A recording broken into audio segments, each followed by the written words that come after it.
خاتون وہ مائی معبد جس کا ڈیرا تھا، جس کا رستے میں گھر تھا، تو اس کے ڈیرے پر آپ گئے تو آپ نے اس سے پوچھا کہ گھر میں کوئی کھانے پینے کی کوئی چیز ہے؟ اس نے کہا کچھ بھی نہیں کھانے کے لیے، بکریاں ہیں تو وہ میرا جو شوہر ہے وہ لے گیا ہے چرانے کے لیے، گھر میں تو کھانے کو نہ کھجور ہے نہ کوئی شے بھی نہیں ہے، البتہ ایک لاغر سی بکری ہے جو چل نہیں سکتی تھی ریوڑ کے ساتھ، تو میرا شوہر اس کو چھوڑ گیا ہے۔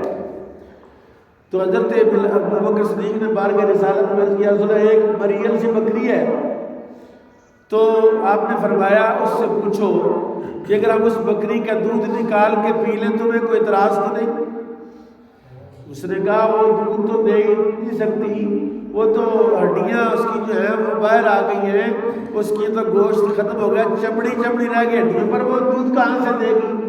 میرے آقا نے فرمایا تم بے فکر ہو جاؤ، تم ہمیں اجازت دے دو ہم دودھ نکالیں۔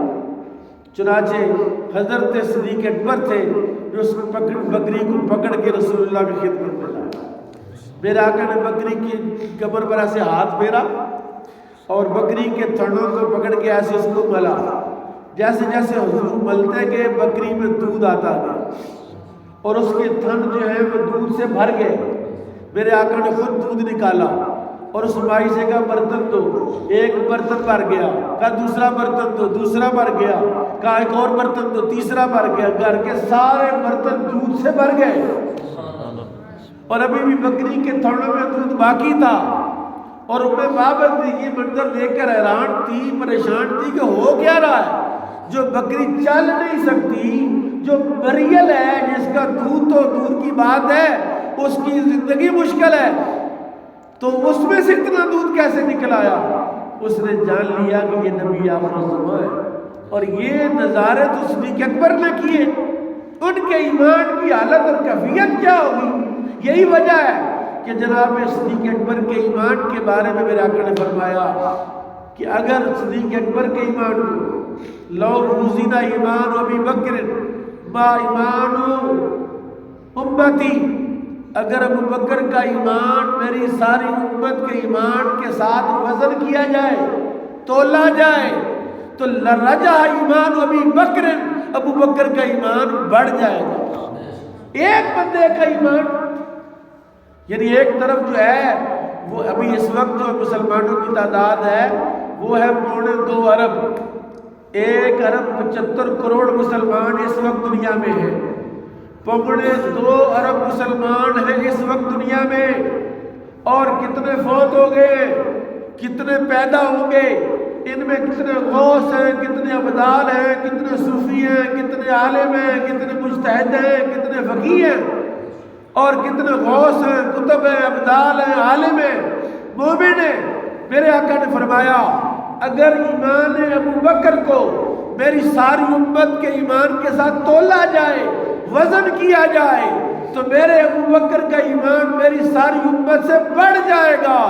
اس کا مطلب ہے ایمان ابو بکر کی شان یہ ہے کہ کوئی ابو بکر کے ایمان کا مقابلہ، اور پھر یہ صرف ایمان کی بات نہیں ہے بلکہ اعمال ابو بکر کا بھی کوئی مقابلہ نہیں کر سکتا۔ کہ حضرت فاروق اعظم حاضر ہوتے ہیں جناب صدیق اکبر کی بارگاہ میں، ابو بکر میں اپنی ساری نیکیاں، سارا تقوی، ساری پرہیزگاری، ساری نمازیں، سارے حج روزے زکاتیں دیتا ہوں، یہ ساری رکھ لو، اور وہ غار ثور کی پہلی رات کی نیکی مجھے دے دو۔ تو حضرت صدیق اکبر نے کہا اس رات کی نیکی کا ذکر تو میرے محبوب نے کیا ہے کہ ابو بکر کی ایک نیکی فاروق اعظم کی ساری نیکیوں پر بھاری اور وزنی ہے۔ اور میں یہاں سیوطی نے جو طریق الخلفاء کے اندر ایک بات لکھی ہے بڑی مزیدار، کہ ایک دن جبریل امین آئے رسول اللہ کی خدمت میں، تو حضور نے فرمایا جبریل ذرا میرے عمر کی شان تو بیان کرو۔ جبریل نے کہا یا رسول اللہ فاروق اعظم کی شان بیان کرنے کے لیے مجھے عمر نو چاہیے۔ حضرت نوح علیہ السلام کی عمر تھی 1400 سال. کتنی؟ 1400 سال. یعنی جتنا ٹائم رسول اللہ کو گزر چکا ہے اتنا ٹائم اتنی عمر تھی حضرت سیدنا نوح علیہ السلام. اور کہا مجھے عمر نوح چاہیے تب جا کے فاروق اعظم کی شان اور فضیلت بیان کر پاؤں گا. میں کہتا ہوں پھر اگر کمپیئر کرو کہ ابو بکر کی ایک نیکی عمر کی ساری نیکیوں پر بھاری ہے، تو اگر رسول اللہ جبریل کو کہتے ذرا میرے ابو بکر کی شان بیان کرو تو میں پوچھتا ہوں جبریل کو کتنی عمر درکار ہو، جس کی ایک نیکی یعنی فاروق اعظم کی ساری نیکی ایک نیکی کے برابر نہیں تو باقی نیکیوں کو کیا بڑھے گا. اور اس لیے میرے کریم آقا نے ارشاد فرمایا، میرے آقا نے فرمایا حضرت سیدنا فاروق اعظم کی کسی معاملے میں ناراضگی ہو گئی جناب ابو بکر صدیق سے ہے تو آپ نے گفتگو اور کلام چھوڑ دیا. اور میں ایک وظیفہ بھی عرض کروں گا آپ کو، بڑا مزیدار وظیفہ ہے، فائدے والی بات، نفع والی بات. ایک دن نبی پاک صلی اللہ علیہ وسلم تشریف فرما تھے اور اس پاس حضرت ابو بکر صدیق بیٹھے. ایک بندہ آیا، اس نے حضرت صدیق اکبر کو جو ہے وہ باتیں کرنا شروع کر دی کہ آپ ایسے ہیں، آپ ایسے ہیں، آپ نے یہ کیا، آپ نے وہ کیا. جناب صدیق اکبر خاموش رہے اور دیکھا کہ رسول اللہ کے چہرے پر مسکراہٹ ہے، حضور مسکرا رہا ہے. وہ بندہ ابو بکر صدیق کو باتیں کر رہا ہے، ان کے خلاف گفتگو کر رہا ہے. نبی پاک صلی اللہ علیہ وسلم مسکرا رہے ہیں. آپ نے بڑی دیر سن کے آپ نے فرمایا تو شرم نہیں کرتا، تجھے حیا نہیں آتی، تیری اوقات کیا ہے؟ اتنی بات جناب ابو بکر صدیق کی زبان سے نکلی تو حضور کا چہرہ غصے سے سرخ ہو گیا. حضرت صدیق اکبر نے جان لیا کہ رسول پاک کو میری یہ بات پسند نہیں ہے. وہ خاموش ہو گئے، چپ کر گئے اور وہ بندہ چلا گیا. جب معاملہ کچھ نارمل ہوا تو جناب ابو بکر صدیق نے پوچھا یا رسول اللہ، جب وہ مجھے برا بلا کہہ رہا تھا تو آپ مسکرا رہے تھے اور جب میں نے جواب دیا تو آپ کو غصہ آنا شروع ہو گیا.